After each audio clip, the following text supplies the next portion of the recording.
hands, arms, feet, legs inside the truck at all times for your safety. Little adventurers are welcome to ride on an adult's lap for a better view. Might be a good idea, though I will ask that they remain seated on that one lap for the entirety of the safari. This is a real truck that I'm driving on a real unpaved road. There is no track here, my friends. So that's just why it's going to be super duper important for your safety, for my safety, and for the animal safety that you remain seated, hold on tightly, little ones, and hold on tightly to any belongings you don't want lost. One final piece of advice, it's going to be a good idea to keep your voices relatively low while we're out on safari. And I'm not saying don't talk to your neighbors, that's fine. I'm just asking that you do me a favor and refrain from yelling, screaming, whistling, calling out to animals, anything like that, because that usually does the opposite of what we want. Makes the animals move further away from the truck. I don't like it very much, and I have never heard "Here giraffe work." Go figure. Now our first destination is the Little Ituri Forest. Home to some pretty shy animals who tend to like to camouflage, so make sure you keep your eyes peeled. Ooh, you see probably one of the rarest animals to see out here on safari over on our right side, bottom right corner. That is a yellow-backed diker. I'm not kidding when I say that's one of the rarest animals to see out here on safari. The diker gets its name for the African world diver, because when it's startled, it will emit a high-pitched whistle and dive into the nearest bushes. Also out towards the left side of that clearing, you got an okapi out there. The okapi kind of looks like he has zebra-striped leggings on, but she's not a relative of the zebra. She's a closest living relative to the giraffe. Also a saddle-billed stork walking by. Has that big black and white bird that stands 4 to 5 feet tall, the wingspan of up to 9 feet wide.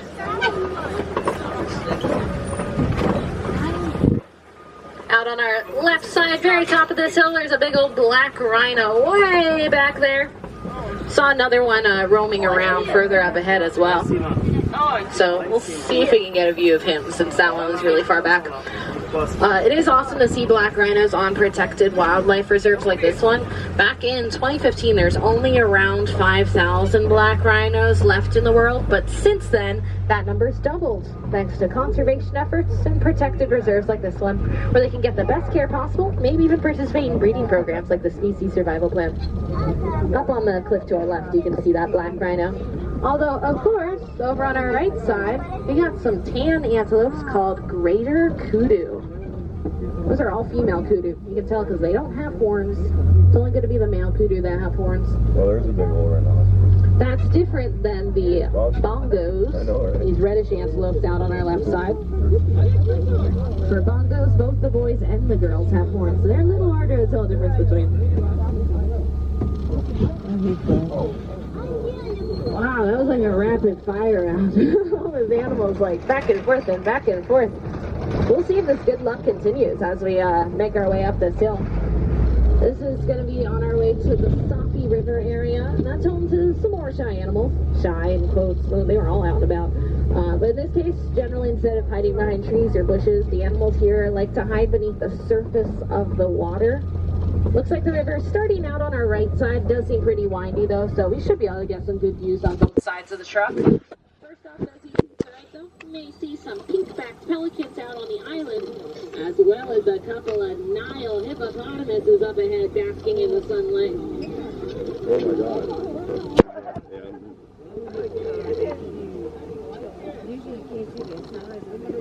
There are more hippos in the water to our left, by the way. Sit down, Brett. In the water. The left island, you can see a couple more. Looks like big pink rocks. Looks like there's actually 3 of them. One's down below the surface. We do call a group of Nile hippopotamuses like this a bloat, as it goes, a bloat. They generally spend their day in the water, most of their day. They're going to be only coming up on land to defend their territory or mark their territory, or to find food. And then sometimes, when it's really chilly, they might come up on land to bask in the sunlight, like we just saw there.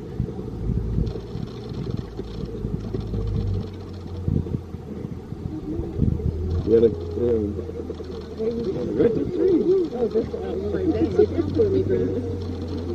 going to be especially important that we remain seated as we pass by some Nile crocodiles here.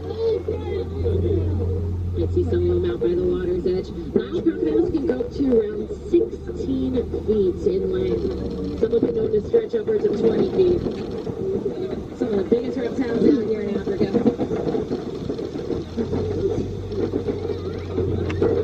That might seem kind of intimidating, but they're actually really good parents. If they have an egg that's just about ready to hatch, they may pick up the egg into their mouth and roll it around to help it out in the hatching process.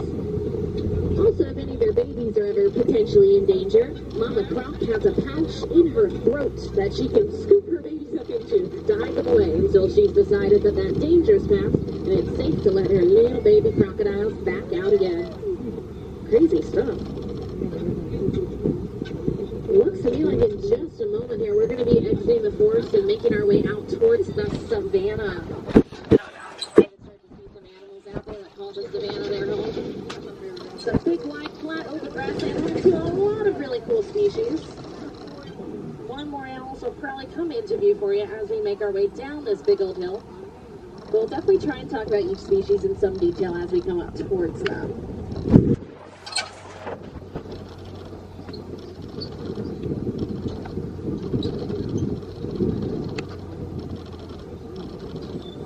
So certainly a lot of really popular animals out in the distance to our right.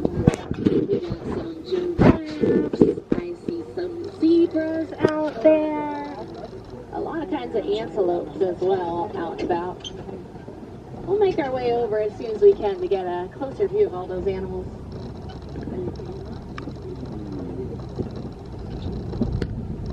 Ooh, but first off, over to our left side, you might see some African painted dogs out this clearing. They're also known as African wild dogs or Cape hunting dogs.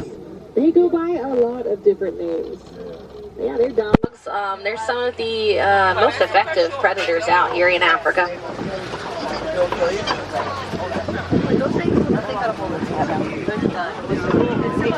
Generally, a pack of painted dogs is going to be between 5 and 20 individuals with an alpha male and female. They're both going to lead the pack together, be the main breeding pair for the group. And further along, we got some Hartman's mountain zebras all spread out through here. Might even find a couple of baby zebras. Right there. Now take a look at just how long the baby zebra's legs are. From the moment baby zebra pops out of mom, those legs are going to be nearly full length, like full adult length. That's just because when you live on a big, wide, flat, open savanna, you're going to want to have long legs that can help you make you move faster than if you have short, little stubby legs, right? So it's going to really, really help their survival for having those long legs that are just about adult lengths from the moment they pop out of mama. They're also able to run within an hour of being born, by the way. Also helps their survival.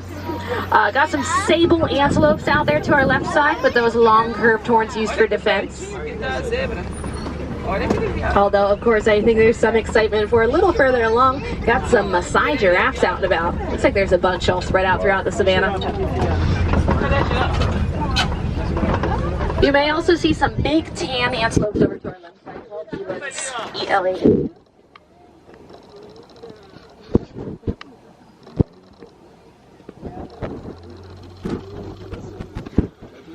Those elands out there on our left side are some of the largest antelopes out here in Africa, about 5 to 6 feet tall at the shoulder. But of course, they're nowhere near as big as these Maasai giraffes that are going to stand 14 to 20 feet tall. When they're first born, though, they're around 6 feet tall, so they do have a lot of growing to do to hit that full height range. Let's make our way around this bend here.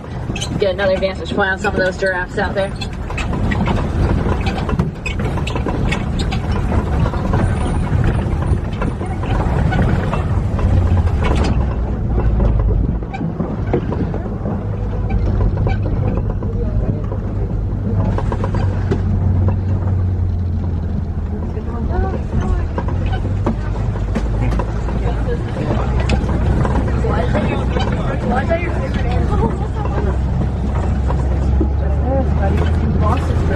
Great view of all of them. We call a group of giraffes like we just saw there a tower of giraffes, by the way. Way up at the top, tippity top of the hill to our right, the base of that really tall tree, you might see some teensy tiny little tan antelopes with white bellies. way up at the tippity top of that hill. The springbok are really small. They're about 3 feet tall each other, but they can jump 6 feet straight up into the air from standing. When they're running, they can jump 13 feet forward. Like they got little springs in their feet, hence the name springbok.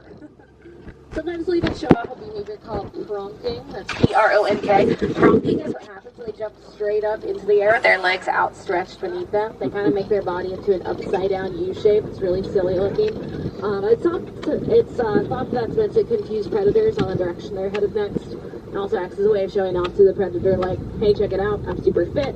I've got all this energy. You don't even want to bother wasting your time chasing me, because I will just outrun you. We are eventually going to be headed up towards the top of that hill, so hopefully we'll get another vantage point a little closer to the springbok. But, you know, they're wild animals. They can wander off by the time we're over there. We'll find out together. In the meantime, out amongst the trees to our left, I actually do see a mandrill sitting out there. A monkey known for the bright red and blue facial coloration. Those face colors become even brighter when he's more excited, kind of like he's blushing. In the middle. Oh, he's at the bottom.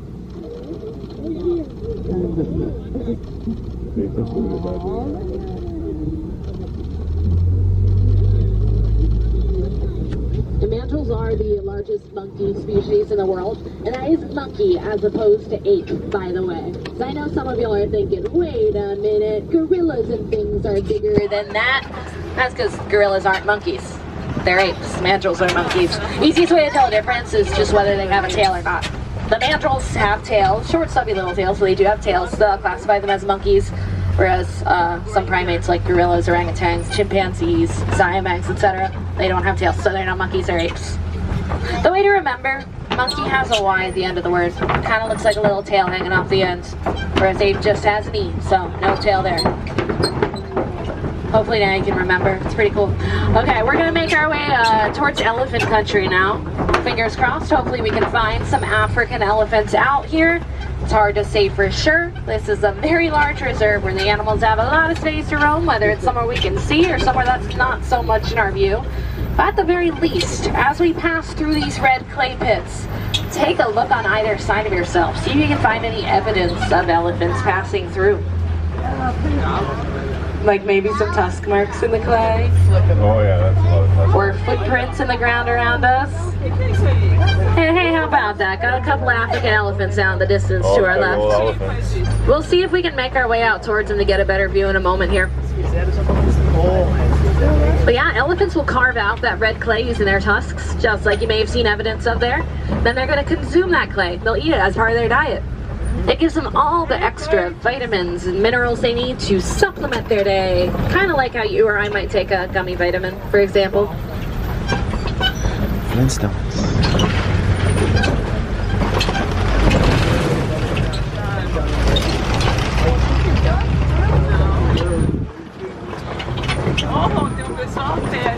There they are. So these are a couple of bull elephants, meaning 2 boys living in a bachelor herd. Generally, a big group of elephants is going to be a matriarchy, meaning it's made up entirely of females, except for any baby boys. The males go off on their own once they're around the age of a teenager. We'll do that one day. When they're still young, though, they might not quite know how to fend for themselves just yet, so they might group up with other young males, form a bachelor herd, so they can take care of each other and even practice sparring. Yeah, there's those springbok once again out on our right side, the little tan antelopes I pointed out at the top of the hill. Look at these. Hey, what are they doing? Those boys are so silly. What are those elephants doing? What do you think Murphy can survive with these? Murphy could beat up an elephant. I think Murphy can survive with this. Yeah, no one would be able to Murphy would own this. Looks like we're headed towards a flock of greater flamingos, also known as a flamboyance of flamingos. We do call these guys greater flamingos, not because we think they're better than other flamingo species. They just get that name because they're the tallest of the 6 species in the world. How do they turn pink? They're also the lightest pink, as you can probably tell. You can see them also dipping their heads below the surface of the water, filter feeding, eating brine shrimp, krill, algae, all kinds of teensy tiny seafood. We call those microorganisms. That's what's actually going to turn them that pink color, the food they eat.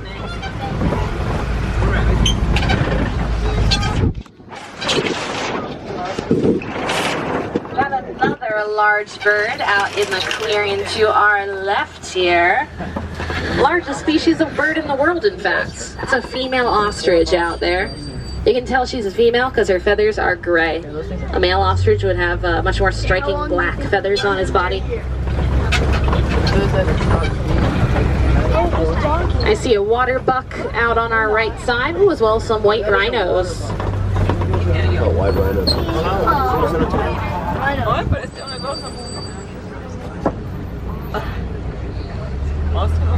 Call a group of rhinos like that a crash of rhinos.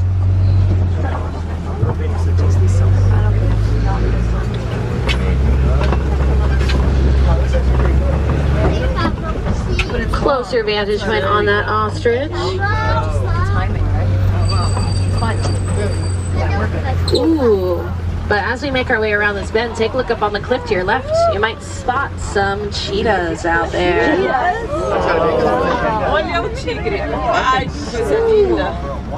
You just don't see them moving like that. I know, they're gorgeous. It's like, who wants to race Brooks? Two of them. I got that. It's lucky to see cheetahs on the move like this, patrolling their territory.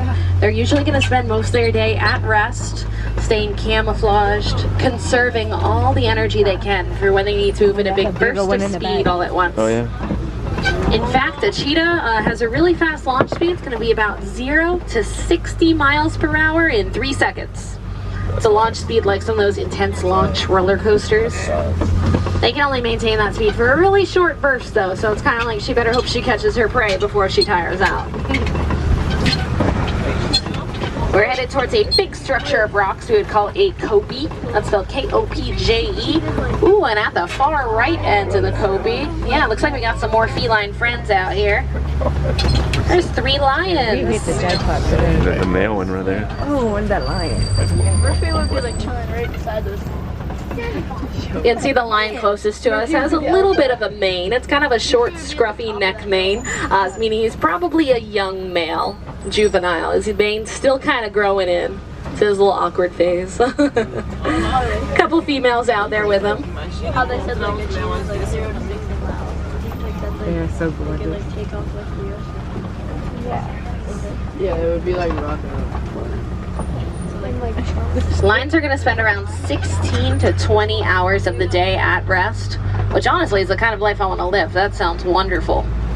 They're what we call crepuscular animals, which is a big word, but all that means is they're most active at dawn and dusk.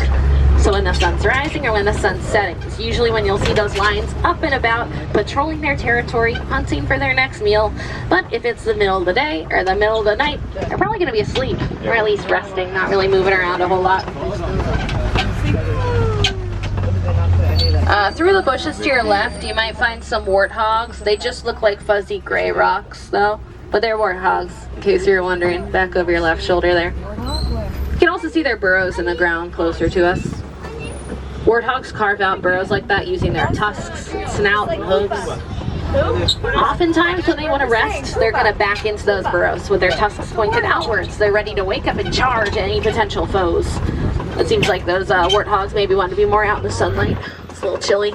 You can see those same white rhinos once again past the trees to our right. Same ones as before, now we're down the path. By the way, they are white rhinos, getting their name not for the color white, but for a mistranslation of the Afrikaans word wijd, meaning wide. Those rhinos have wide, flat mouths used for grazing, as opposed to their cousins, the black rhino, who has a pointed, prehensile upper lip, used for browsing or pulling leaves off of branches.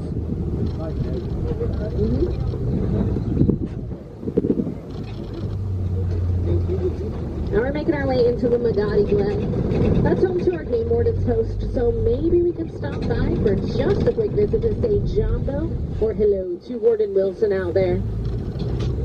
Although, looks to me like the warden's not home and the post has been overrun by Nigerians, war scouts. What are all y'all doing on the roof? I don't think Warden Wilson will mind all that much. These guys are prized for their milk. They're also excellent lawnmowers. So you know what? Keep up the good work, guys. By the way, before we pass by the front of camp, I want to point out that weird yellow structure hanging in the center of the campsite. That's a portal. portion of a beehive fence. Seems like Warden Wilson was doing some beekeeping. I think beehive fences are super cool. They're partially developed by Disney, funded by the Disney Conservation Funds. They're actually used to keep elephants out of places where we might not want elephants to go.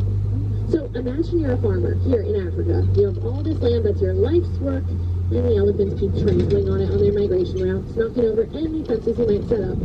You might not be too happy about this and say, oh my goodness, this is just the worst. I just want to get rid of the elephants. Of course, we don't want to do that. We love elephants.